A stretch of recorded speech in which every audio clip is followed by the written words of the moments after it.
Tuhan, terima kasih buat kesempatan. Saya pendeta Yoviti Modeng ini mau bicara soal hukum. Gini, Pak, ini kan ada dua tokoh di Alkitab. Pertama Kain, dan yang kedua di Yudas. Kita mau bertanya ini karakter daripada Kain dalam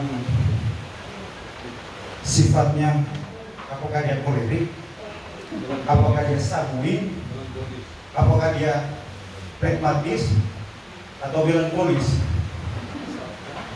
Itu pertanyaan pertama soal Kain. Kedua, Kain ini kan keturunan pertama dari Adam. Artinya begini, Adam itu memang diciptakan langsung oleh Allah menurut rupa dan gambar Allah langsung.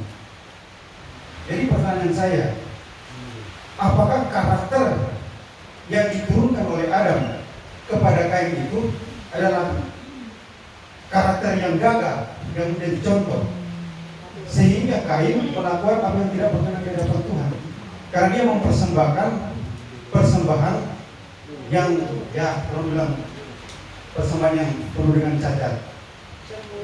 Jadi kedua, ini masalah Yudas. Yudas kan hari-hari dia bersama dengan Yesus, yang bagi dia ada seorang guru, seorang rabi, seorang mentor. Tapi ketika satu momen tertentu, karakternya ini berubah. Justru gurunya dia jual. Apakah karakter Yudas ini melankolis, kolerik, sanguin atau pragmatis? Mohon penjelasan. Terima kasih, Tuhan berkati.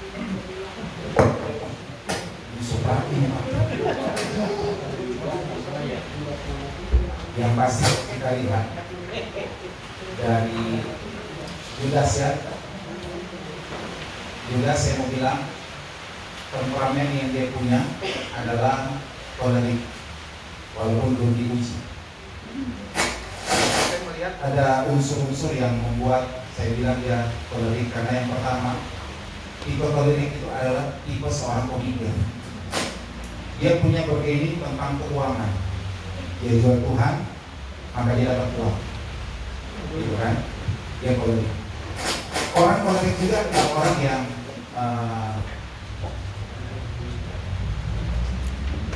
dia punya kelemahan. Salah satu kolerik adalah dia bersikap suka menguasai, mengatur, tidak segan-segan memperalat orang lain untuk mencapai maksud-maksudnya. Jadi Yudas itu, Pak, Yudas. Kalau Kain punya kelemahan apa ya? Ya, cemburu karena persembahannya ditolak. Dia tipe apa ini? Jadi kalau melankoli kayaknya, ya, karena dia tipe perasa. Seorang melankoli itu adalah orang yang perfeksionis. Dia punya sikap cenderung meminta orang untuk melakukan pekerjaan tepat dan bertanggung jawab, sehingga cenderung menahan kebutuhan atau kesenangan pribadi mereka. Semua harus sempurna. Memiliki keadaan hati yang selalu berubah-ubah. Itu melankoli tadi. Kelemahan yang dia punya dari seorang melankoli adalah gampang menderita gangguan emosi, gampang putus asa, selalu sedih tanpa alasan, tidak menyukai diri sendiri ataupun disukai oleh orang lain. Gitu. Jadi itu tuh tipe, Pak. Sekarang ada pertanyaan lagi. Tadi Bapak sudah cukup atau mau bahas tentang turunan dari Tuhan serupa segambar? Jadi kalau dalam hal serupa segambar, Seler dan Tumut itu bukan bicara tentang serupa segambar dalam hal temperamen, tapi dalam hal sifat. Seler dan Tumut itu punya 4 pengertian: hidup dalam kekudusan, hidup dalam kebenaran, hidup di dalam kasih, hidup dalam kesetiaan. Jadi 4, sebenarnya saya membawa materi itu tentang karakter Tuhan, Tapi kok kenapa saya alihkan ke Ayub? Jadi saya sudah susun materi itu tentang karakter Yesus, karakter Tuhan. Dalam hal ini 4. Hidup dalam ketulusan, kebenaran, kesetiaan, dan kasih. Tapi di Ayub juga itu mewakili dari 4 karakter tadi. Saleh, jujur, takut akan Allah, menjauhi kejahatan. Jadi yang diturunkan oleh Tuhan dalam diri manusia menjadi selen dan segambar serupa itu dalam hal 4 ini. Jadi Tuhan sokase, tapi dirusak oleh iblis hingga menjadi orang yang gagal produk. Tuhan suruh bikin produk bagus-bagus, maka datang kemari iblis kasih bongkar, rusak. Gitu ya. Jadi mungkin ini nggak terlalu berteologis. Pokoknya saya jawab. Jika ada pertanyaan lain lagi, dipersilakan. Wow.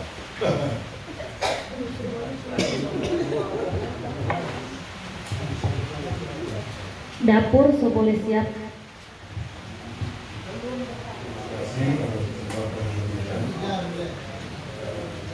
Pertanyaan saya, trauma atau apa yang pernah kita alami itu sangat mempengaruhi karakter.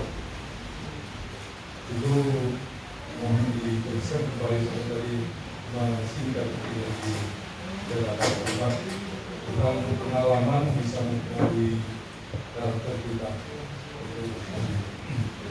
Baru saya mau tanya Pak, apakah hanya dengan melihat bentuk tubuh itu, karena saya pernah rasa tentang temperamen ini bisa dilihat dari bentuk tubuh, dari bahasa tubuh, bahasa, karena kalau ada orang yang misalnya lehainya panjang,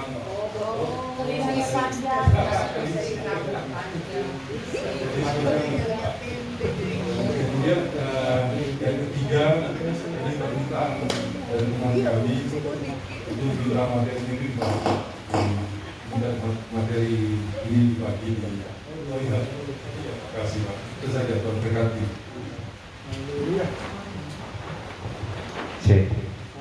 Ya. Tadi yang pertama masalah pengalaman hidup, trauma hidup. Jadi ada sebuah penelitian bilang begini, orang yang pernah dilecehkan, maka dia ketika hidupnya itu mulai naik, maka dia juga akan melakukan hal yang sama kepada orang lain. Orang yang pernah tersakiti, maka dia juga akan melakukan hal yang sama untuk membalas trauma hidup. Jadi ini intinya sebenarnya, kita harus berani berdamai dengan diri sendiri. Jadi kalau kita pernah ada sebuah kasus pernah diperkosa oleh orang lain, maka jadi begini, kalau di karakter building camp itu kan ada beberapa pertanyaan yang dijawab oleh para mahasiswa Pentakosta. Dan penyebab orang ini hidup hidup dalam dosa persinahan karena salah satu trauma hidup, pernah diperkosa, pernah dilecehkan. Jadi menganggap DP diri ini sudah ada arti, so tidak mahal, so terlalu murah. Jadi kalau so murah bikin job habis sekalian. Jadi itu yang orang sering sharing, dan pada akhirnya memang ini berbahaya kalau tidak berdamai dengan DP diri ini. Jadi mungkin tadi sharing dengan Pak Gembala, kalau kata gembala-gembala kebanyakan so terlalu tidak fokus ke bawah. Jadi mari bekali pimpinan-pimpinan muda, bapak-bapak, kaum muda itu bekali dengan pemahaman ini supaya mereka juga bisa memahami ke bawah, memberi pembekalan ke bawah gitu. Nah kalau di Pelmap itu sudah banyak yang dipulihkan, tapi asitoh masih ada juga yang kembali ke kubangan karena memang belum selesai dengan ini. Jadi tidak ada yang bilang 100% sudah pulih. Selama kita terhubung dengan Tuhan pasti pulih. Tapi kalau kita putus, itu gangguan, kita target untuk dihancurkan. Itu. Jadi yang kedua tadi apa Pak? Melihat bentuk tubuh atau bisa melihat Melihat bentuk tubuh. Saya percaya dari tadi Pak Eko lagi lihat orang semua, gitu kan? Orang yang sudah mempelajari sekian lama mempelajari tentang temperamen, tentang psikologi orang. Makanya saya bilang tadi, ketika saya melihat Bapak duduk, Bapak tersenyum, saya bisa begini, oh orang ini sepertinya ini. Karena kan ada DP ciri-ciri tadi. Makanya waktu di Bapak Gembala tadi yang tanya, kalau Yudas masuk di mana itu? Kita lihat DP ciri-ciri. Oh Yudas di sini, kolerik. Oh kalau yang tadi Petrus sanguin. Kalau Kain ada di flegmatik begitu. Kita lihat ciri-ciri ini. Jadi waktu Bapak Ibu memahami itu sudah setidaknya pernah belajar berkali-kali tentang ciri-ciri ini. Kita lihat saja Bapak duduk bicara di sini. Oh Bapak orangnya ini. Kita mau tangani Pak Bapak model begini. Baik. Jadi saya juga waktu di bank kebetulan jadi salah wakil pimpinan cabang di Bank Danamon. Saya juga pernah mengikuti materi-materi begini tentang psikologi. Karena kita harus meyakinkan nasabah supaya nasabah bisa percaya. Dalam dunia bisnis pun kemarin di 2025 di Jakarta itu ada satu materi dari seorang psikolog terkenal. Dia beri materi ini juga. Nah, saya lagi combine untuk masuk ke dunia pelayanan dari bisnis ke pelayanan supaya bisa dibagikan kepada hamba-hamba Tuhan, kepada siapa yang membutuhkan. Gitu. Jadi dari bentuk itu kalau Bapak belum pernah belajar ini, nggak akan pernah bisa tahu. Tapi kalau Bapak sudah tekuni belajar tentang psikologi, tentang temperamen orang, Bapak akan bisa tahu. Itu. Jadi kan ada seorang yang terkenal itu bayar 8 juta. Sama Yakob Esrah. Itu satu kali ikut seminarnya 3 hari 8 juta. Saya belum pernah ikut, jauh soalnya, selalu Jakarta dikit. Kalau kebetulan dari Jakarta urusan usaha baru saya pergi, tapi tidak pernah ketemu waktunya. Yakob Esrah itu dalam hal ini hebat. Kalau petinggi-petinggi mapan Komisi Pusat kayak Stanley Kansil, James Andres, Mika Tumundo, Dorang Solewati itu. Dorang so ikut tuh yang Yakob Esrah punya materi. Nah kita cuma jadi ambil orang dia bercerita, kita ambil, kita belajar, kita gali sendiri dan menjadi sebuah materi untuk kita bagikan ke mahasiswa STT di Nosko. Mungkin itu Pak. Tadi ada masalah bentuk tubuh. Jadi ada 2 kan Pak tadi, masalah gestur dan bentuk tubuh. Gestur ya. Kalau bentuk tubuh, kalau kayak saya pasti saya bilang ini orang tukang makan. Dari perut. Enggak lah. Kita rasa kalau dari bentuk tubuh agak sulit. Kecuali dia sudah mulai bergerak. Tatapan mata, senyumnya, suaranya itu bisa dapat tahu gitu ya. Saya pernah mengajar di Sangihe, ada salah satu ibu gembala sangat jaim, duduknya rapi, rambutnya selalu rapi, pakaiannya rapi, gak ada tertawa sama sekali, dia diam terus. Ketika dia bicara ada tekan tubuhnya sedikit.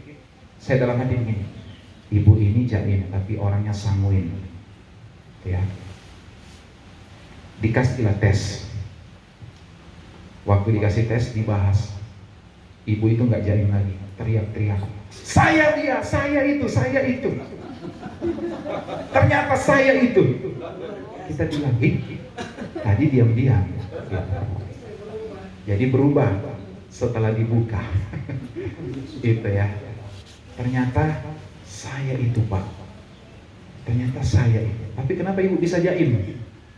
Iya, karena saya salah satu pengurus wilayah ke ibu. Oh iya. Ada juga yang berdrama. Ada yang drama. Ya, ya masih ada kan? Oh ya langsung. Tunggu Bu Guru.